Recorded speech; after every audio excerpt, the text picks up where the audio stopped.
কারোর সঙ্গে কথা বলার সময় এরকম অনেক সিচুয়েশন আসে যখন আমরা ঠিক বুঝে উঠতে পারি না কি বলবো, কি রেসপন্স করব।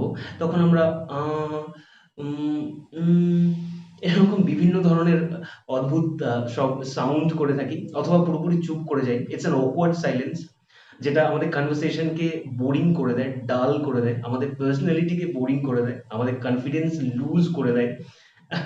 তো প্রত্যেকটি ভাষায় এই ধরনের সিচুয়েশন হ্যান্ডেল করার জন্য কিছু ওয়ার্ডস আছে যেগুলোকে বলা হয় ফিলার ওয়ার্ডস। ইংলিশের মোস্ট ইউজফুল অ্যান্ড কমন কিছু ফিলার ওয়ার্ডস আজ আমি এক্সপ্লেইন করব, যেগুলো তোমরা তোমাদের কনভারসেশনে যদি ইউজ করো এই ধরনের সিচুয়েশন আর আসবে না, তোমাদের ফ্লুয়েন্সি ব্রেক হবে না। ওয়েলকাম টু সঙ্গে Soumen with English. I am Soumen, I help you learn and enjoy English. You know, এই কথাটা ভেরি ভেরি কমন। আমরা যার সঙ্গে কথা বলছি সে অলরেডি একটা বিষয় সম্পর্কে জানে, তো তখন তার সঙ্গে কথা বলার সময় এই ফিলার ওয়ার্ডটা আমরা ইউজ করতে পারি। যেরকম yesterday I went to the market and as you know things got so expensive, so I couldn't buy all the things I wanted. কাল আমি বাজারে গিয়েছিলাম, আর তুমি তো জানোই জিনিসপত্রের দাম যেভাবে বেড়েছে, আমার যা যা পছন্দ সবকিছু আমি কিনে উঠতে পারিনি। সো এইভাবে আমরা অ্যাজ আ ফিলার ওয়ার্ড আমরা কিন্তু ইউজ করতে পারি যাতে করে আমাদের ফ্লুয়েন্সি ব্রেক হয় না। এরপর আমরা ইউজ করতে পারি if it is to say, যদি বলতেই হয়। আমাকে যদি কেউ বলে history and English, which one is your most favourite, তো আমার দুটোই ফেভারিট। বাট সে যদি আমাকে খুব জোর করে না তোমাকে বলতেই হবে যে কোনটা বেশি প্রিয় তোমার, তখন আমি বলতে পারি yes, well, if it is to say, যদি বলতেই হয়, I like history, but I can't live without English.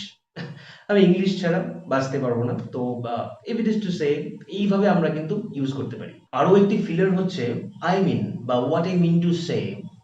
আমি যখন কাউকে কোনো কিছু বলছি বা বোঝাচ্ছি সেটা আরো বেশি ক্লিয়ার করার জন্য আমি আই মিন টু সে বা আই মিন বা what I mean to say is, এই ধরনের ফিলার আমরা ইউজ করে থাকি। ধরো আমাকে কেউ বললো যে I feel so tired always, কি যে করা যায়, তখন আমি তাকে অ্যাডভাইস দিলাম যে প্রত্যেকদিন ভোরবেলায় ওঠো, দেখবে এই উইকনেসটা, লেথার্জি ভাবটা কেটে যাবে। তো সে বললো তার মানে কিভাবে কাটবে, তখন আমি বলবো যে I mean, what I mean to say is you get up early and do some physical exercise and then inhale fresh air of early morning, then your cells get energized. সকালবেলা ওঠো, কিছু ফিজিক্যাল এক্সারসাইজ করো, আর সকালবেলা fresh air inhale করো, your cells get energized. That's an interesting question. কেউ আমাকে যদি কোনো প্রশ্ন করে, তো সেই প্রশ্নটা যদি ভেরি ভেরি ইন্টারেস্টিং হয় সেটা আমরা ইউজ করতে পারি, দ্যাটস অ্যান ইন্টারেস্টিং কোয়েশ্চেন। এই ধরনের ক্ষেত্রে এমন কোয়েশ্চেন করা হয় যেটা ফ্যাসাদে ফেলার মতো, মানে একেবারে সঙ্গে সঙ্গে মাথায় আসে না। তো একটা অকওয়ার্ড সাইলেন্সের তৈরি হয়, তখন আমরা সেই সাইলেন্সটাকে, সেই গ্যাপটাকে ফিল করার জন্য বলতে পারি yes that's an interesting question, ততক্ষণ আমরা ভেবে নিতে পারি।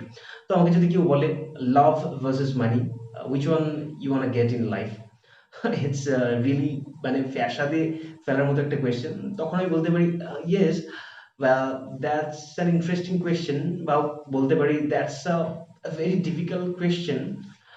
Yes, money is very, very important, you know. Money is very important, it's undeniable part. But love comes with care, and we get love from mother, father, friends, and all. So it's without love, life is a desert. It's like a desert. So both are important and both are different things. So no comparison can be made between these two.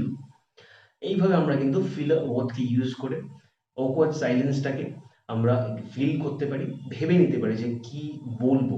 আরেকটি important filler হচ্ছে sure.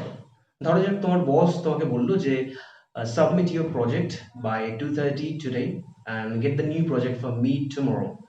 তখন তুমি উত্তরে বললে, যদি বলো okay sir, তো এটার পোলাইটনেসটা অনেকটা কম। ওকে বলার অর্থ হলো যে তুমি করতে বাধ্য, হ্যাঁ বলতে বাধ্য, সেই জন্য তুমি বললে ঠিক আছে, আপনি যেটা বললেন সেটাই হবে।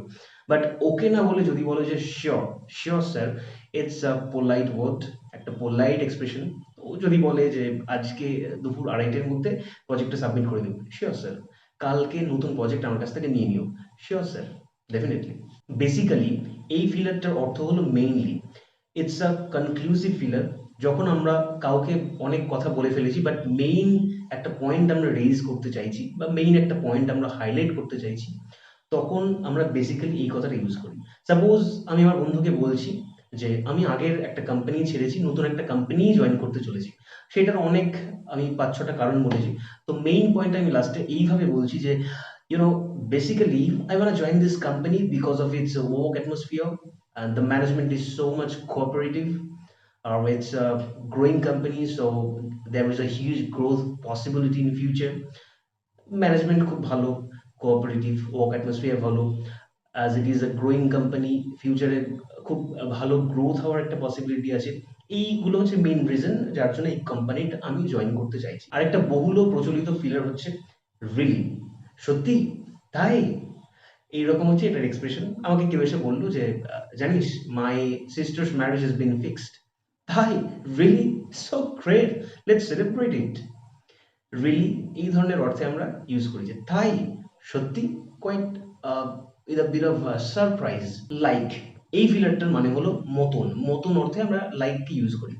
কেউ যদি আমাকে জিজ্ঞেস করে যে how many books do you have in your collection, তোমার কালেকশনে টোটাল কতগুলো বই আছে। কারো কালেকশনে যদি অনেকগুলো বই থাকে তাহলে জেনারেলি আমরা সেগুলো গুনে রাখি না। তো আমরা তখন অ্যান্সার দিতে পারি যে I have, it's like 350.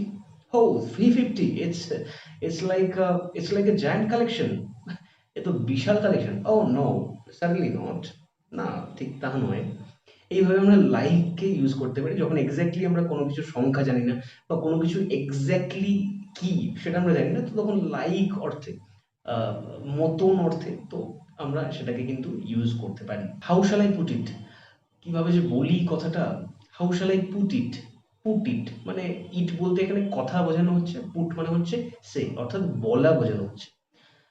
Generally আমাদের ক্ষেত্রে যেটা হয়, ১০ জন যদি পিকনিক করবে বলে ঠিক করে, শেষে গিয়ে ৫ জন করে, আগের দিন রাত্রিবেলা সবারই কাজ পড়ে যায়, বেশিরভাগ লোকেরই। তো আমারও সেরকম সিচুয়েশন হয়েছে, আমি আমার ফ্রেন্ডকে ফোন করেছি, আমার অফিসে কাজ পড়ে গেছে।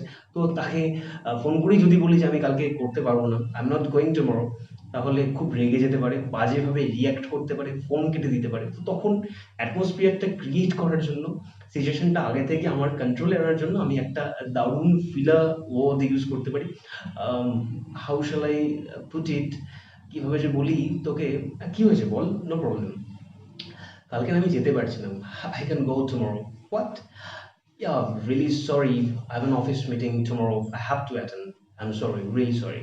Have you, is it, both are very popular filler words। দুটোকে আমরা জেনারেলি একবারে ইউজ করি না, একবারে একটাকে ইউজ করি, হ্যাভ ইউ, আর না হয় ইজ ইট। আমাকে কেউ যদি এসে বলে hey I've got new camera, have you, তাই, ইজ ইট, তাই, একটা ইউজ করবো একবারে। So show me, so what's your plan in future with this camera, video shoot and all. তো আমরা দেখলাম হ্যাভ ইউ অথবা ইজ ইটকে আমরা কিভাবে ইউজ করব, সেই সঙ্গে দেখলাম সো আর অ্যান্ড অল।